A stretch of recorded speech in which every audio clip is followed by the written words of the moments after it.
Welcome to Self Care, Sound Mind podcast and live series, where my goal is to uplift, empower, and encourage.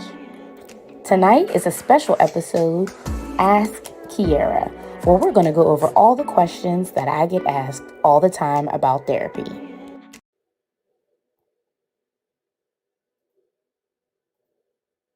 Hey, everybody, welcome to Self Care, Sound Mind, the podcast and live series. I am super excited about today's episode 5 of season 2, where we are talking about various questions that I receive as a therapist. So today's special episode is Ask the Era.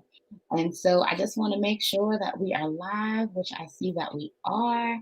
I am so excited about today's episode. I got a lot of questions, a lot of comments, and things that people want to know about therapy. So I am so excited to dive in and discuss some of these questions today. So, again, welcome to Self Care, Sound Mind, the podcast and live series, where my goal is to uplift, empower, and encourage. Where each season I come on and give 6 episodes about various topics that relate to mental health and self care. For those of you who don't know me, I am Kiara Moore, licensed mental health therapist in the states of Delaware and Pennsylvania. I have 2 practices, Kiara Moore Therapeutic Services, as well as Embracing Oak Therapy, and both practices are now accepting new clients. Kiara Moore Therapeutic Services accepts Highmark, Aetna, Medicaid, and United Healthcare, and Embracing Oak Therapy accepts Highmark and Medicaid as well as self-pay. So I am not going to hold you too long. I want to dive right into some of these questions, but go ahead and share. I want to get as much engagement as possible. Feel free to put your questions in the chat. I can answer some live right now as you all are coming in. So, again, welcome. So, I want to start off with one of the questions that I get a lot, which is about coming to therapy, right? Just getting there. Like, what so the question is usually, is blank feeling their concern a reason to go to therapy? And my answer rather, is always yes. Anytime you have something that is going on, whether it's a change, whether it's a life transition, whether it's feeling confused and just needing some guidance, just needing someone to talk to or process your feelings, go to therapy. Relationship changes, positive or negative, ending relationships, um, grief, right? Challenges maybe with your children or noticing maybe changes with them. All of those are reasons to go to therapy. You don't have to feel like you are, like something is necessarily wrong. We have to get out of that mindset that something has to be wrong with you in order for you to go to therapy. Therapy is a time where you should, and this is another question I'm kind of just merging together, which is what should I expect, right? So what should you expect when you go to therapy? You're going to feel validated. You're going to feel heard, right? You are going to feel understood.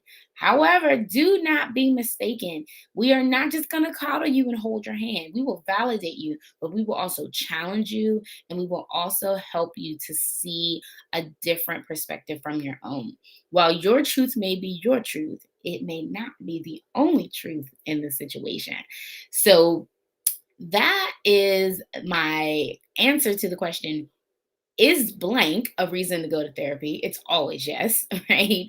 And what should you expect when you go to therapy? Again, you are going to be heard, you are going to be understood, you are going to be validated, but you are also going to be challenged, and you are going to get a new perspective. Okay. So that is one of the most popular questions that I always get.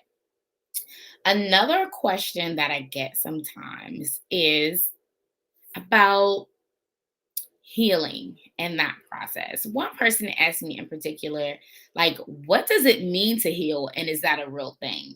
And I absolutely love that question because it is an absolutely real thing. Healing is an absolutely real thing. But here's what I love about healing: it looks different for everybody because everybody's need is different. What you're coming to therapy for is different. And so what I might be working with one client on, whether it's, healing in their depression or negative thinking, for you, it might be healing through your process of grief, right? And healing also does not have a final destination all the time. Right. So healing is kind of like success, where everyone defines it in their own way, right? Everyone defines it to what you are seeking, what your goal is, your end goal is very similar with healing. You will get the healing you need when you know what you need, when we can set goals to get to that destination, and then you do the work. So healing is absolutely possible, but we have to define what healing looks like for you. Okay, so that is one of the things that I love about healing is we all have our individual journey on what that means, and it might look different for different situations, right? Life comes at us, and it comes at us fast, and we might be dealing with multiple issues at the same time, or we may have one that is very big that has, because we haven't worked towards it, because we haven't healed from it, it's carrying we're carrying it through our lives in various situations. We're just dragging that baggage with us. But what healing allows us to do is unpack all of that baggage, sort it out, and figure out what you need to learn from it, what you need to disregard, what was never even yours to begin with. Okay. I can go on all day about that. But that is what we mean by healing. And yes, it is possible. And it is an individual journey that you define based on your individual goal. If you are on the live, feel free to put a question in the chat. Today's episode is Ask Kiara, where I'm answering questions as it pertains to therapy, questions that I get asked a lot from friends and family in my profession. Okay. So I'm just going through some of the questions so far. We've gone over what is what are various reasons to go to therapy, and what should I expect, and what is healing is, and is it possible? So if you missed those questions, feel free to listen to the replay later. So another question that I get a lot is about children. And for those who know me, know that I do a lot of work with children. Slowly getting out of it. I'm preferring more adults nowadays, but working with children and how to get your child to trust you and to open up to you. And that is a loaded question, okay? It is your child, in order to get them to open up to you or open up to um someone that you want them to talk to or trust is a very big thing for children, right? And children can see through you. Okay, they can tell when your interest is not genuine. They can tell when you have ulterior motives. They are really good sometimes when it comes to seeking when people are trying to get close to them, especially children who have been hurt. They're able to pick you out. So when you go to your child, or you're trying to understand them, or you're trying to talk to them and open up to them, number one, you got to be genuine. Okay. You can't have an ulterior motive. They have to know that when they open up to you and tell you the truth, that you're not going to punish them for their experience, because they were already going through enough. They don't need you to punish them for what they are experiencing or feeling in the moment. Okay. So go with them with honesty, be genuine, and be open about your motives. Okay. So that's number one. Also, when you are going to your child, they have to know that they can trust you, right? And with therapists, confidentiality is a huge thing. So, no, parents, We're not going to tell you everything. And if your child is working with someone who tells you everything, your child is not going to continue to open up to them because they don't want you knowing everything. Sorry, but we don't have to tell you. The confidentiality goes like this: unless that child is in danger of harming themselves or someone else, or someone is harming them, we do not have to share everything with you. Now, are there things that we can share in order for you to work on? Absolutely. But we have to establish that trust and that confidentiality so that the child feels free to open up. So, establishing that trust, making that relationship. My husband's uncle told me, or shared a phrase with me that has stuck with me for years. Rules without relationship equal rebellion. And so if you go in trying to lay down the law before you have established a relationship with your child where they are in their emotional state, you are not going to get a positive response, right? Rules without relationship equal rebellion. You have to develop the positive relationship with your child if you want them to be able to talk to you. And these babies are hurting. Oh my gosh, the amount of weight that these children carry on their shoulders, the weight of the world. They are worrying about you all as parents. They're worrying about the bills being paid. They're worrying about school. They have so many things that they are worrying about right now. So we need them to open up. We want to encourage them to open up, but when they do, they have to know that you are going to be excuse me, a safe person for them. So the last part to that is to listen. And as simple as that sounds, it does not happen often. Okay? We hear, but we don't always listen. And that turns people off. They don't care how you did it when you were a child. They don't care what you would have done differently. They want you to hear them. They want you to hear their experience. They want you to hear their thought process behind it. They want you to hear what is going on with them because they are not going to process everything the way that you did. They are not going to always think things through like you may have when you were their age. They are their own person. They have your DNA, but they are their own person.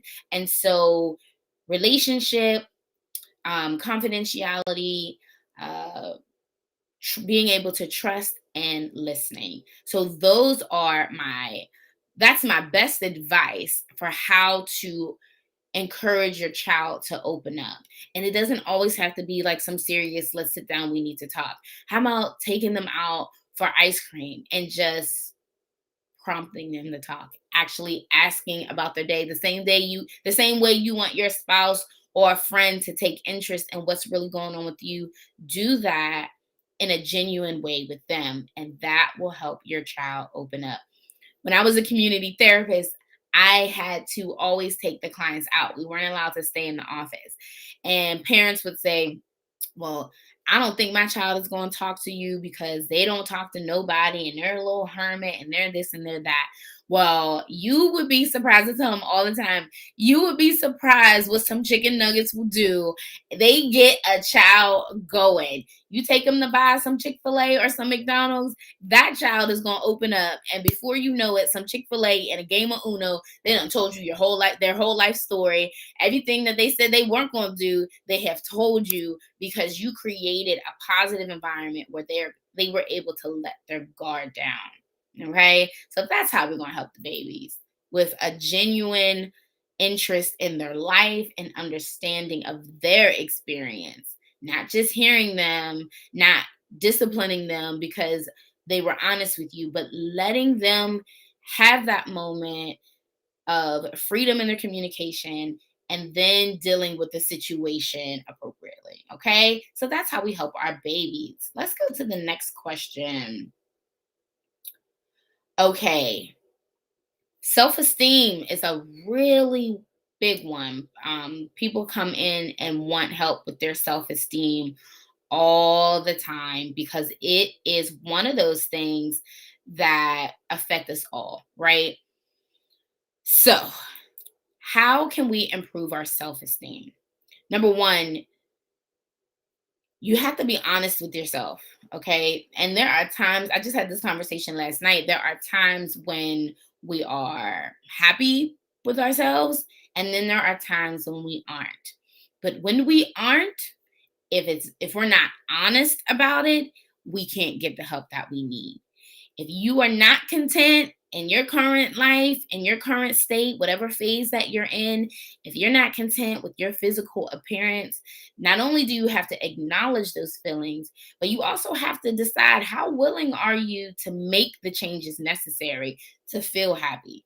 Because I know there have been plenty of days when I'm like, I'm not too happy with my current size, but I also wasn't unhappy enough that I was doing anything about it. Let's just be honest, right? So maybe instead of trying to figure out what I was going to do to change it, because just honestly, I wasn't going to put the effort into it. What I needed to do was work on being content in that current phase of my life, because I wasn't going to do anything about it anyway. So I had to learn to either accept it and learn to live with it in that moment, or I had to be willing enough to put in the effort to make the changes. Okay.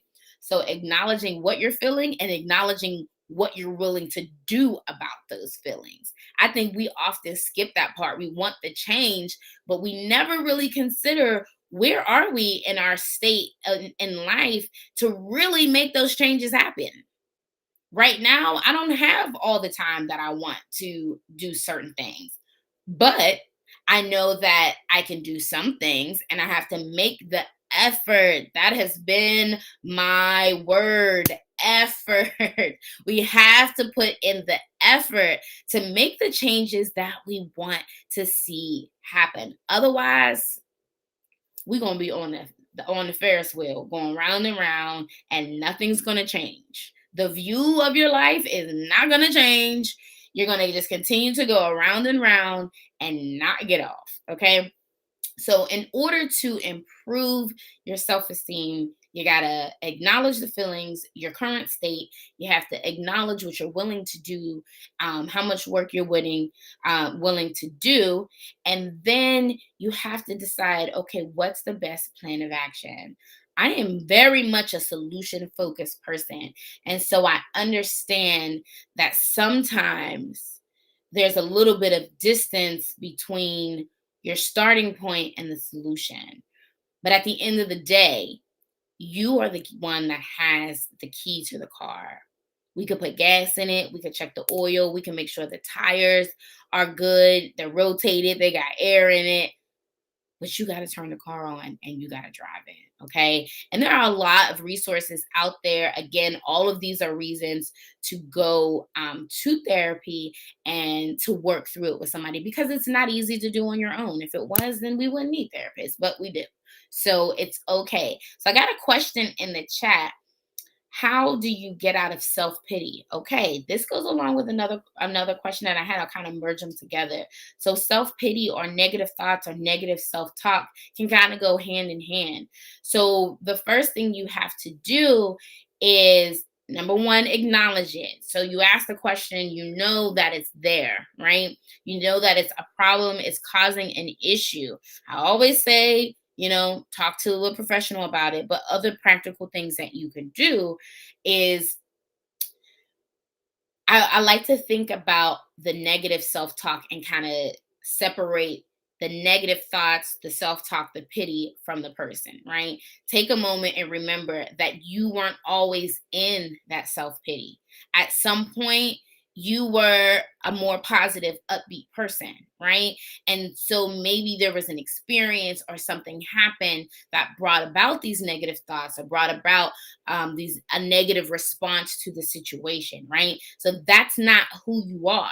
That's your experience. So the first thing we have to do is separate the person from the pain. You are not the pain. You are not your experience of the pain. You are experiencing the pain, right? So that's not you. So when you separate it from being a part of you, a part of your personality, you can kind of acknowledge it. And I like to give it its own kind of persona. If somebody was to come up to you and start to speak to you with those same negative thoughts, right? If I was to come up to you and say, you're not good enough and you're not going to have a good life and you're not going to do this and you're not worth it and you would be like, hold up, wait a minute. Who are you talking to? Right? You would challenge, you would not let somebody else come to you and beat you down. And if you would, that's a whole nother subject, and we need to talk about that too. But typically, you wouldn't just let somebody come and beat you down. So, guess what? You can't beat yourself down like that either. When we separate that pain from the person, we can look at that and kind of like square up with it, like, hold on, this is not how I've always felt. This is not my voice. This is not coming from me. I love the phrase, everything that you think is not the truth. And every thought that you think is not your thought. It could have been somebody else's negative voice that's replaying in your head, somebody else's negative words to you. But guess what? No, you can separate the two. I know you might be feeling self pity by whatever you're experiencing in the moment, but you didn't always feel that way. So that's how you know that that is not who you are. That's not coming from you. That's a part of the experience. Now, if you have something that is a reoccurring experience, if you have something going on that's feeding that self pity, then we need to work on adjusting to that issue, right? So it may not be the self pity that's the problem. Maybe the self pity is a result of whatever is triggering that, right? Because it doesn't just come out of nowhere. Something had to have happened, and the self pity is a response. So we deal with the symptom, we deal with the experience, the response, but we also got to deal with what is causing you to feel that way. Okay, because we can work on the self pity, but if it's just going to cause a different negative reaction, then we're cutting down branches, but we're not digging up the root of the problem. Sometimes we got to get the branches first to cut down the tree, but the root is where the problem really lies. So that is my advice to you. Thanks for that question in the chat on how to deal with self pity. That was a really good question. And that, again, that goes hand in hand with dealing with negative thoughts. You got to challenge those negative thoughts. Again, everything you think is not true. Everything that you think is not true. If you were happy, if you were bubbly, if you had a big personality, and then all of a sudden life came and knocked you down a little bit, and now all of a sudden you're filled with this negative self talk, you're filled with these negative thoughts about yourself or about the world, about life, that's not you. That is your pain. And you have to deal with the pain and the response to the pain. You cannot internalize that. Our pain cannot be a part of our personality. If we were one way before the pain, that's the real person. That's the person that needs to come back. That's the person that has to fight through all of that negativity that you're being plagued with. It's not easy. That's why we say go to talk to a professional, because they can help you dig and rake over some of that pity. They can help you pull up some of those weeds that over time those branches might start to dig some roots, or they might start to get deep in the roots, and we don't want that to happen. We don't want those negative thoughts to take root. Okay, so we got to challenge it. We cannot allow it to take over. We cannot allow that to take over. As you can tell, negative thoughts is one of the things that I get really passionate about. But I do want to answer a couple more questions before it gets too late. Okay, so we talked about healing and what it is. If you're just joining, welcome to Self-Care Sound Mind, the podcast and live series.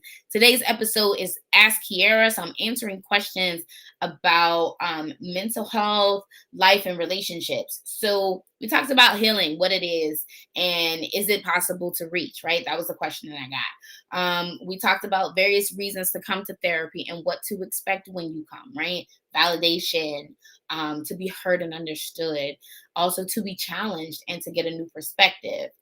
And we got a question in the chat about self-pity, and I coupled that with negative thoughts as well.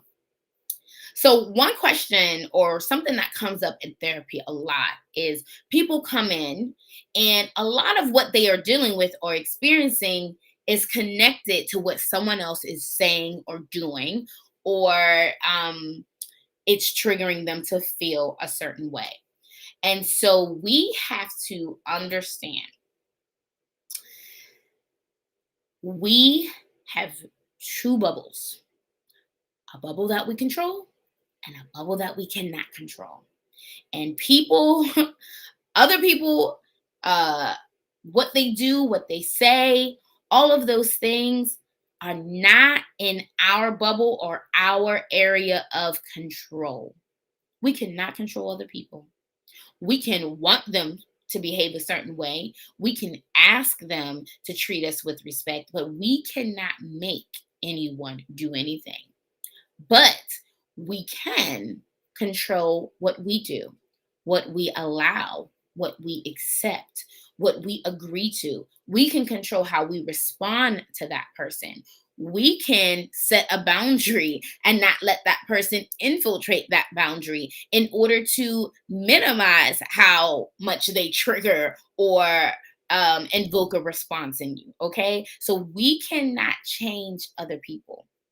But when we realize that we're spending more time focusing on the things that we can't control, and we put that time, energy, and effort into the things in the areas of our life that we can control, like our thoughts and feelings, right? Like our behavior, our actions, not only how we treat ourselves, but how we allow other people to treat us, the boundaries, physical or emotional, that we put in place for people who have just had free reign to hurt us. Guess what? It's going to look like it's changing them, but it's really changing us. We recognize our power. We recognize how much power we actually have in that situation. And we are able to make wonderful progress, wonderful change. When we recognize, you know what? I thought that you and what you were doing was affecting my happiness, but I realized what I was allowing you to do to me was affecting me more.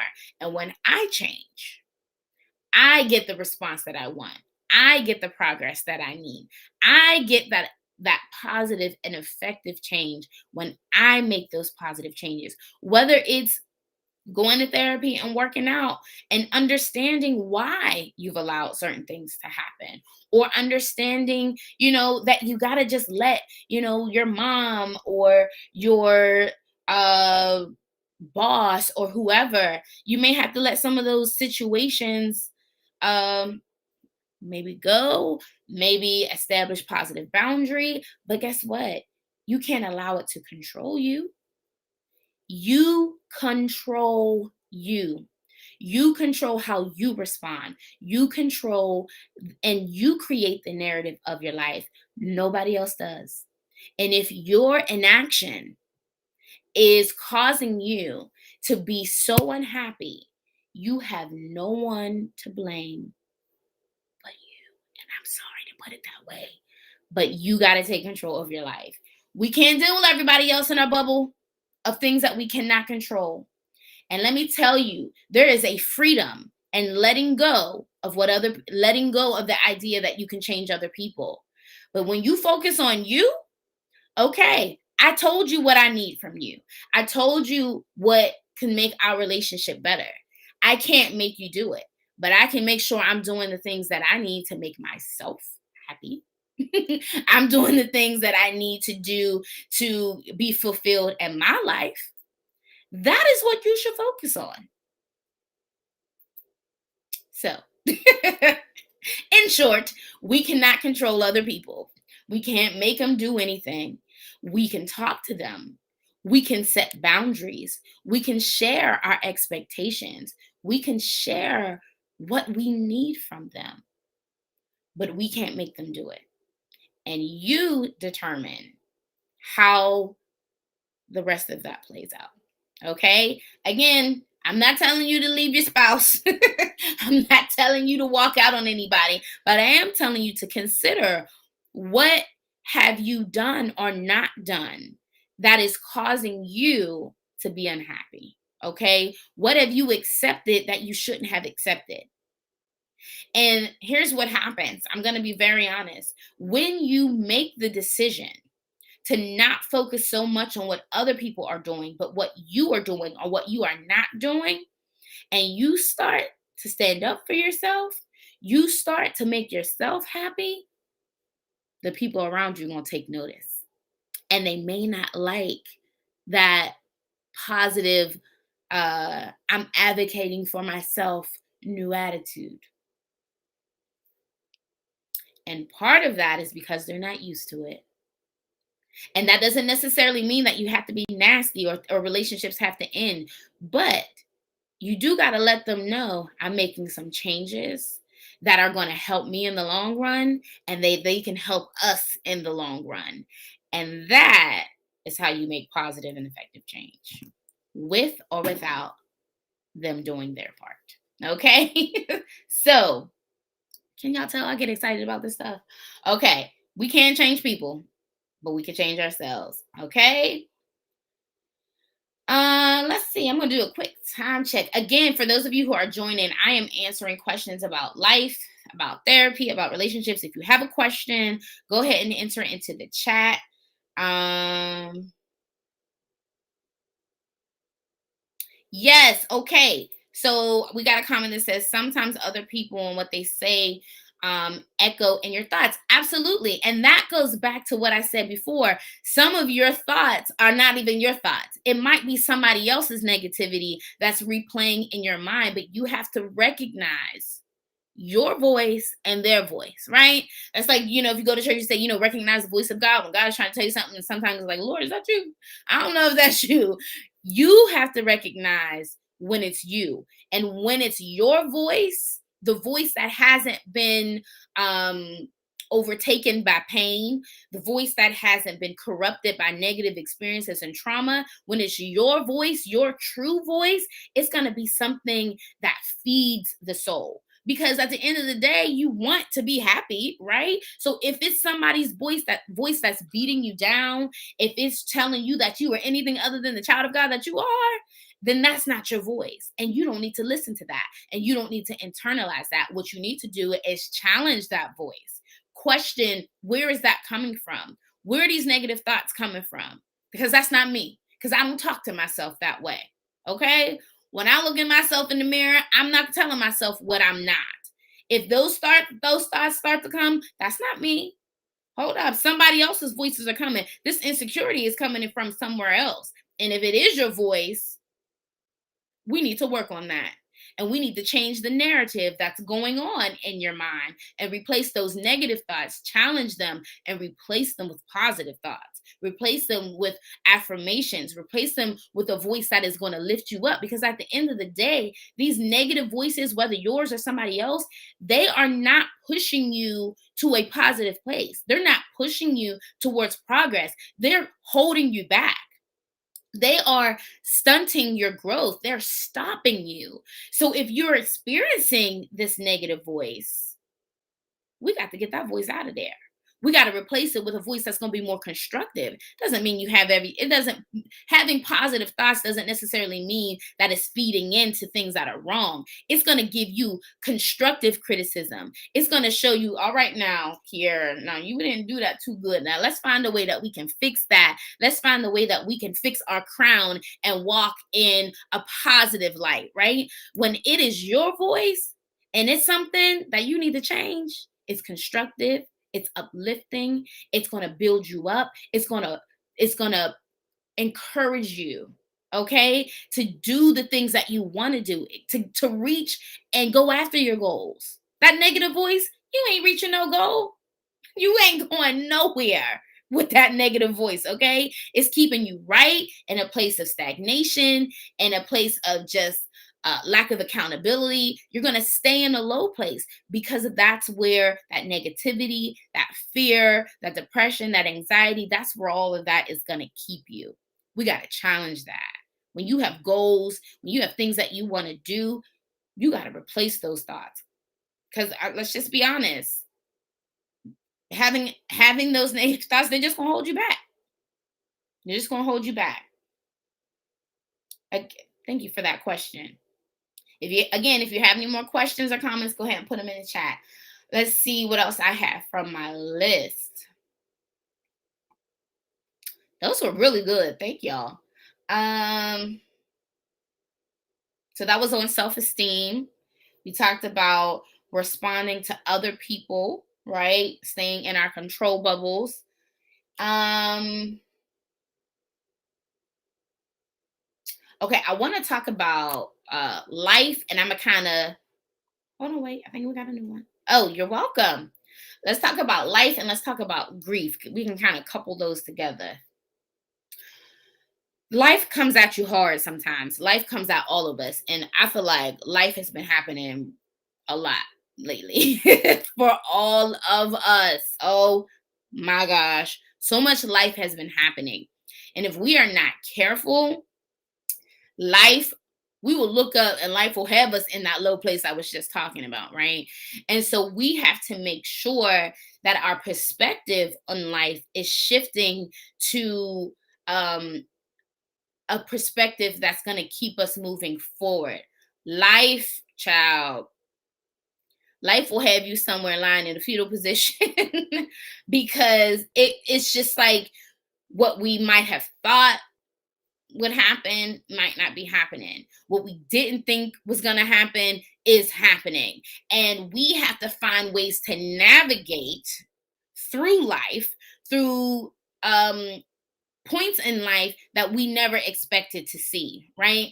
And the biggest part of that is adjusting to the variations of life, adjusting to the aftermath of life, adjusting to our new normal, a normal that we don't want to accept, a normal that we don't even want to experience, a normal that we're still in denial is our normal.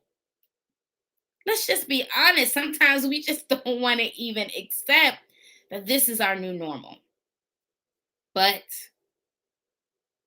it is. And while that takes time, help, uh, guidance, someone holding our hand, while all of that is necessary to adjust through life, we still have to live. And sometimes living after life happens is hard. A couple things that I can say about that is when you have a positive network, right? That's helpful. People that you can talk to, people that you can um, share with. But let me tell you why having a therapist is better than having a best friend. I won't say better. I'll say it's necessary, even when you have a best friend. It's because sometimes we need somebody who is not sharing in the pain. Sometimes we need somebody who's not connected to the pain. Because if I'm in pain and you're in pain, and we're both talking about our pain together, we may not be able to pull each other out of that moment. But when you have someone who is not going to judge your pain, who's not going to judge your feelings in the moment, who's not sharing in the pain, we're able to just get it out. I have clients who hold it in all week long. And when they come to see me, I say, just let it out. And sometimes I want to cry too, because I got my own life to let out. But I got to have my own person for that. But we have to make sure that we are not stuffing the pain, that we're not sweeping the pain under the rug, that we're not displacing that pain and pretending like, you know, everyone else is the problem, but it's really our feelings. We're not projecting it. You know, they got the problem, I don't. When really, you know, what's your problem. We can't stuff it. We can't pretend that it's not there. We have to deal or cope with the pain. Because if we don't really process through it, meaning get to the other side of it, we're going to just stew in it. And that's when those roots begin to take place. And we don't want bitterness. We don't want the grief. We don't want this pain that you're experiencing from life to take root, because what happens is when it takes root, you forget who you are outside of the pain. We cannot forget who we are. The pain is not a part of who we are, no matter how long you've been feeling it. The pain is what you experience. We got to disassociate you as the person from the pain, and we have to deal with it. Sometimes pain causes us to build walls, and those walls keep out the good and the bad. We can't do that. Even when we experience hurt, pain, or disappointment, instead of building a wall, we got to build a better filter where we let in the good, but not the bad. Okay. We got to begin to filter, because life will make you build a wall and you just want to be like, look, I'm building a wall. I'm going to have a dragon protect me. I ain't letting nothing in. But we can't do that. We can't keep out the good. We got to allow the good to filter in and filter through the bad. Okay. All right. I'm going to give one more answer. Let's see if anybody else, if you're watching, put a question in the chat. If not, I'm going to give my last remark on relationships, and then I'm going to wrap it up. I wasn't sure how it was going to go, but y'all know I can just talk anyway. So I hope you guys are getting something out of the show tonight. This is good. This is even good for me. Okay, so let's talk about relationships, right? And so life happens in those two. And one of the things that I suggest for people in relationships who come to therapy is to have a conversation with that person you're in relationship with, whether it's, whether you're a parent and you're coming to therapy and you have children, talk to your children, talk to your spouse, talk to those who you are connected to, your friends, because the goal of therapy is to get help, get a new perspective, right? Be heard, be challenged, right? To make positive changes. And when you make a change, it affects everyone around you, right? If you were to decide to be vegan and you're a parent, it's going to affect how you cook, right? You can't just spring that on your whole family. You got to have a conversation with them and let them know these are some changes that I'm implementing. And you don't have to necessarily be on board right away, but you're going to notice some changes. But just know it's for the betterment of all of us, right? Because when I improve, our relationship improves. When I'm bettering myself as an individual as well as in this relationship. So when you are coming to therapy and you are in a relationship, have a conversation about the changes that are going to be made. Because honey, if you don't, and you just start changing and laying down the law, it might not always look pretty. So that is my suggestion. Oh, I know I said that was my last one, but I got to wrap it up with self-care. Okay, self-care. What is it? How do we do it? All of that good stuff, right? Self-care is literally in the word caring for yourself. And we cannot think about life as a gas tank that we have emptied all day long on a road trip where we got to fill it up at the end. No, we got to start full. We have to start in a positive place. We have to start in a positive mindset so that what we are giving to others is after we've already given to ourselves. I know that especially in our culture, we're supposed to give all of ourselves and have nothing left, but I am here to change the narrative. We are not living like that anymore. We are not living beneath our privilege. We are not living on an empty tank. We are living in abundance. And guess what? Who gets to partake of that abundance first? We do. We have to love ourselves and do for ourselves as much as we do for other people. If we would jump at the hat to help somebody else, we need to also consider helping ourselves and what that means, right? And it's not always the luxurious part of it. And I know sometimes self care looks like it's a luxury, but really it is just thinking about what you feel in that moment. If someone asks you to do something and everything within you says, no, I don't want to do it, don't do it. If someone wants something from you and you know what's going to take away from something you wanted to do and you really wanted to do it, don't do it. That's caring, and that's not selfish. That's caring for yourself, because what happens when you're left with nothing, when you're left with resentment, when you're left with bitterness, that's not healthy to you.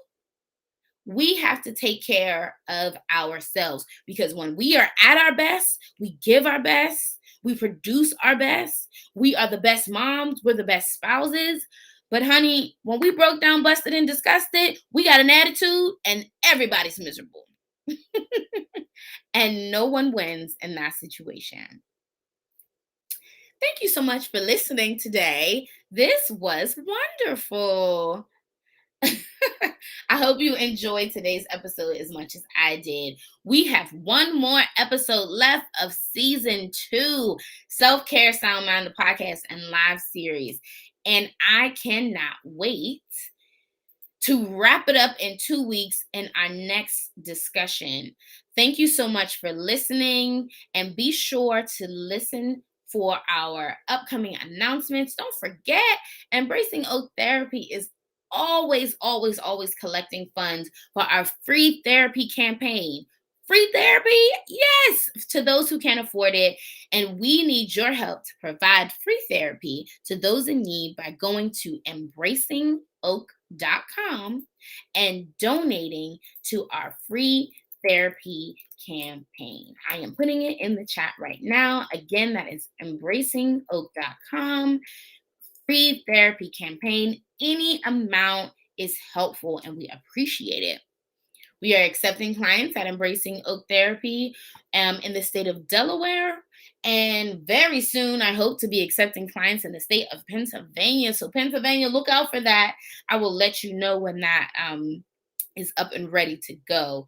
Please, please, please, please, please tell somebody about the podcast tonight. Like it, share it. Let somebody know. And I will talk to you guys in 2 weeks for our last episode when we break for the holidays. And we will come back for season 3 better than ever. Have a great rest of your night.